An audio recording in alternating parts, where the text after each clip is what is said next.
There is a silent war within you. Not one of swords or blood, but of sparks. Moments where someone says something offhand and your chest tightens. Someone cuts you off in traffic, and your throat burns with the words you want to say. Someone disrespects you and you feel it as if it were a blow. But here's the thing, it wasn't the action. It was your reaction. And reactions, though automatic, are not beyond your control. The Stoics understood this better than most. Seneca, Epictetus, Marcus Aurelius, none of them believed that anger was caused by what happened. They believed it was caused by what we believe should happen. Expectation is the root of frustration. If someone treats you rudely, it is not the rudeness itself that causes you pain. It is your unspoken belief, they shouldn't have done that to me. But what if you could release that belief? What if you could change the narrative entirely? Imagine this, you walk into a room and someone gives you a cold stare. Your heart skips. Your mind begins constructing stories, they hate me, or what did I do wrong? But stop. Catch that thought. Breathe. You have no idea what's behind their expression. Maybe they had a hard day. Maybe they weren't even thinking about you. Maybe your brain, addicted to creating conflict, filled in the gaps with fear. The Stoic response? Withhold judgment. Stay neutral until facts arise. Most of the time they never do, and peace follows in the silence left behind. This is what we often forget. Anger is seductive. It makes you feel powerful, right, justified. But it robs you of clarity. It pulls you into the chaos of others and hands over your internal peace like a currency of revenge. What's worse, it never fixes the situation. It escalates it. Anger is the fire that burns the house to kill a single mosquito. So what do you do instead? You master the pause. Before the reaction there is always a space. That space is freedom. That space is your sword and your shield. In that space you get to ask, is this worth my peace? Most of the time you'll find it isn't. This doesn't mean you become passive or let people walk over you. It means you become deliberate. You respond with strength, not emotion. Clarity, not chaos. Picture Marcus Aurelius in the Roman courts, insulted by senators, attacked by rivals, burdened with the weight of an empire. He didn't yell. He didn't curse them out. He wrote in his private journal, "You always own the option of having no opinion." He realized a simple truth. If someone can make you angry, they can control you. And he refused to give that power away. There's a phrase in Stoicism called premeditatio malorum, the premeditation of evils. It means rehearsing in your mind what could go wrong before it happens. Not to become pessimistic, but to prepare your spirit. You wake up and say, today someone will be rude. Someone will cut me off. Someone will lie. And when it happens, you do not say, why me? You say, yes, I knew you'd come. And in doing so, the sting disappears. We suffer most when we expect life to be smooth, people to be perfect, and emotions to obey our desire for calm. But life is messy. People are flawed. And emotions are wild. The Stoic path is not to control the world. It is to control how we meet it. But this raises a question. If we expect difficulty, do we become cold and cynical? The answer is no. In fact, you become more compassionate. When you stop expecting perfection from others, you stop judging them so harshly. You understand that anger is often their pain leaking out. You become unbothered not because you don't care, but because you care more deeply with maturity. You stop needing to correct people. You start allowing them to be on their own path while you walk yours in peace. Think of your inner peace like a flame. Every angry reaction is a gust of wind. Every judgment is a tremor in the foundation. But with awareness, that flame doesn't flicker. It becomes steady, bright. And others start to feel it too.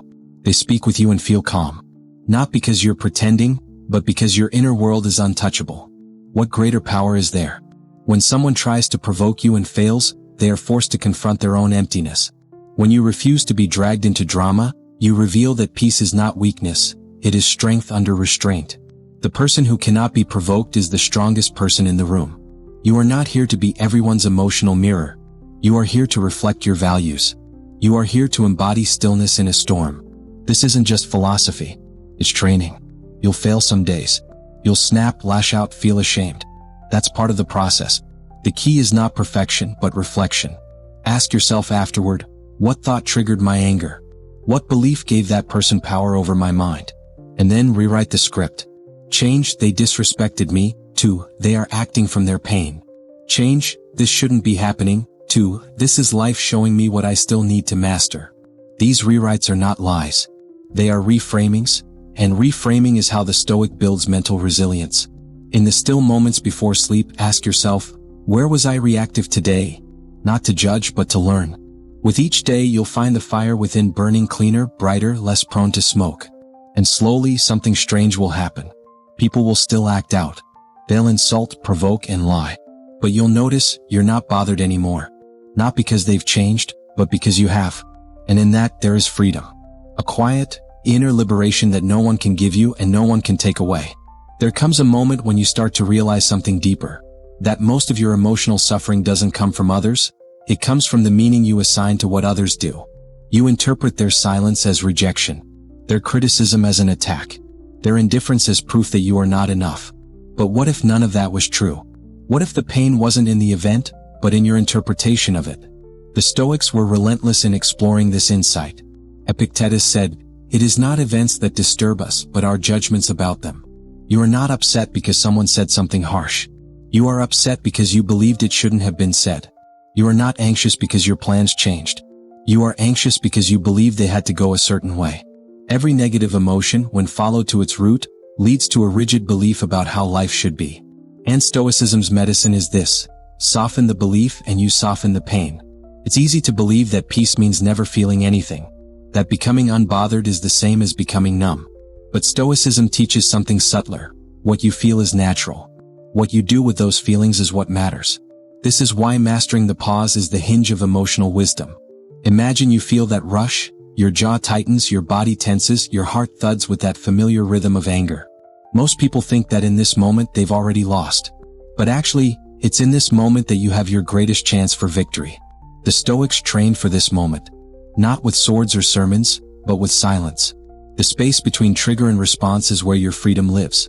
Viktor Frankl, who survived Nazi concentration camps and was deeply influenced by Stoic thought, said, "Between stimulus and response there is a space.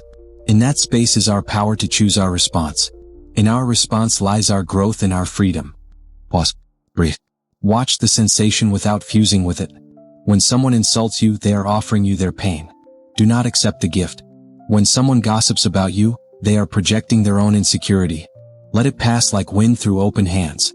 When someone tries to bait you into conflict, ask yourself, is this really about me? Or is this about something broken in them? You don't win by reacting. You win by remaining sovereign over yourself. And yet, there is a deeper layer still, the art of expectation. Anger is always rooted in the gap between reality and expectation. And here lies one of the Stoics' most radical teachings. Stop being surprised by life. Expect insult. Expect betrayal. Expect people to be selfish, confused, lost. Not because you're cynical, but because you're prepared. The Roman Emperor Marcus Aurelius wrote in his private diary, not for the world but for himself, "Today you will meet people who are selfish, rude, and dishonest." He didn't write this to fuel resentment, but to disarm it. He was training his mind to meet reality, not a fantasy. When you anticipate challenge, the impact is softened. And in that space you remain calm. Life doesn't owe you politeness. People don't owe you kindness. When they give it, be grateful. When they don't, be unmoved. This is why Stoicism is not passive. It is powerful. You are not excusing bad behavior. You are choosing not to become it. You are rising above without being dragged below. The people who provoke you want a reaction. But silence is louder than rage. Stillness is sharper than argument. Peace is the power they do not understand. There's a cosmic humor in it all, isn't there? The moment you stop trying to change people is the moment they notice something different in you. You're no longer playing the same emotional games. You're no longer triggered by gossip or criticism. You've become untouchable. Not because you're cold, but because you're warm from within. Let's go further. Imagine seeing every difficult person in your life as your teacher. The impatient driver teaches you patience. The cruel boss teaches you compassion. The rude stranger teaches you self-control. Every moment of irritation becomes a dojo for your character. The Stoic does not wish for easier people. They wish for stronger responses. When you stop wishing the world would change and start sharpening yourself instead, everything shifts. You're no longer a leaf in the wind, you're the mountain in the storm. Your peace is not conditional. It is a decision. And this transformation is not theoretical. It must be practiced. One tool, morning reflection. Before the day begins, sit with yourself. Close your eyes. Visualize what could go wrong. Who might challenge you? What might be said? Prepare for it with grace. Set your intention. Today I will meet offense with understanding. I will meet chaos with calm. I will not let others decide my emotional state. Another tool, evening examination. Before bed, ask yourself, where was I reactive today? Where did I keep my center? Celebrate the wins. Study the losses. Not to judge yourself, but to improve your form, like a martial artist watching footage of their sparring. Every day is a training session for the soul. And yet, no matter how skilled you become, you will be tested. There will be someone who knows just how to push your buttons.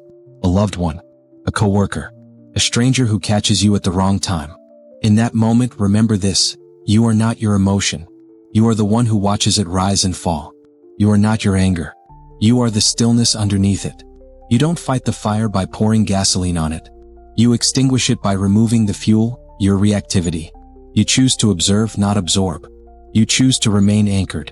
In time, you'll notice something else. The less angry you become, the clearer your thoughts. The less reactive you are, the more power you hold. And what once provoked you now becomes background noise, barely worth noticing. This is the transformation. It's not easy, but it is simple. And it is worth it. Because on the other side of anger is clarity. On the other side of reactivity is mastery. And the person who cannot be shaken is the person who will lead, not just others but themselves. Sometimes what keeps the fire of anger alive isn't the spark from outside. It's the dry timber we carry within. Old resentments, untold stories, expectations inherited from childhood, wounds that never healed properly. We walk around braced for the next insult, the next betrayal, the next sign that we are not respected. And so when someone says something sharp or inconsiderate, it lands not just in the moment, but in a deeper place filled with the echoes of everything we've ever swallowed but not processed. The Stoics knew this. They understood that to master your emotions, you had to go deeper than surface behavior. You had to look at your attachments, those unspoken demands you place on the world and on yourself. You get angry not because the world is wrong, but because you assumed it should be otherwise. You assumed people should act the way you prefer. You assumed life should unfold the way you envisioned. You assumed you are owed something. But what if you are owed nothing? This isn't a depressing thought, it's liberating. Because if no one owes you anything, you are free to stop chasing approval. Free to stop needing perfect conditions. Free to live with lightness. Seneca, in his essay on anger, warned that unrealistic expectations of others are one of the chief causes of rage. Why are you surprised, he asks, when people act according to their nature? The question is cutting in its simplicity. Dogs bark. Children cry. The wind blows. Why then do you take it personally when someone behaves selfishly, thoughtlessly, ignorantly? They are doing what their current level of understanding permits. To get angry at them is to argue with reality. And Stoics do not waste time in arguments that cannot be won. This leads to one of the most powerful shifts you can make. Seeing people not as enemies to defend against, but as flawed humans to understand. Not everyone is acting from malice. Many act from pain. Many are lost, confused, scared. Their behavior may hurt, but it's not always about you. Your job is not to fix them. Your job is to not become them. In fact, the most dangerous battle is not the one between you and another person. It's the battle between the higher and lower self within you. Will you choose patience or pettiness? Clarity or chaos? Compassion or contempt? You don't rise by being right. You rise by being grounded. Now, how do you build that ground? The Stoics offer many tools, but one of the most underrated is this: perspective. Not abstract philosophy, but a radical zooming out of the moment. Imagine yourself standing on a beach, watching the waves of emotion crash. Now zoom out. See the ocean. See the planet. See the galaxy. How big is that rude comment now? That disrespectful glance? That forgotten thank you? Almost invisible. Marcus Aurelius often used this cosmic distancing in his meditations. He reminded himself of the brevity of life, the vastness of time, the insignificance of most grievances. Soon you will have forgotten all things, he wrote, and all things will have forgotten you. This was not morbid. It was clarifying. It stripped away the noise and left only what mattered: virtue, character. And with this perspective comes a strange, powerful shift: forgiveness. Not the weak kind. Not the kind that says, you were right. But the kind that says, I won't carry this with me anymore. You forgive because anger is heavy. You forgive because resentment chains you to the past. You forgive because the weight you refuse to put down is not being carried by the other person. It is breaking your own back. And so you put it down. Not for them. For you. But even this is not enough. Forgiveness without understanding is fragile. You must go further. You must train your mind. Imagine building an inner shield, a mental fortress, not made of steel but of practice. Every time you pause instead of react, you lay a brick. Every time you observe instead of absorb, you reinforce the wall. Every time you choose patience over fury, clarity over confusion, wisdom over pride, you make your foundation stronger. The Stoics trained daily. They prepared for hardship like warriors prepared for battle. Seneca wrote letters. Marcus journaled. Epictetus asked questions. None of them were immune to pain, but all of them were equipped to meet it differently. You can do the same. Start your morning not with your phone but with your mind. Reflect. What might test me today? And how will I respond? Anticipation is strength. And during your day, create micro moments of stillness. A single breath before replying. A single pause before assuming. A single step back to ask, is this worthy of my peace? Because here's the secret. Most things aren't.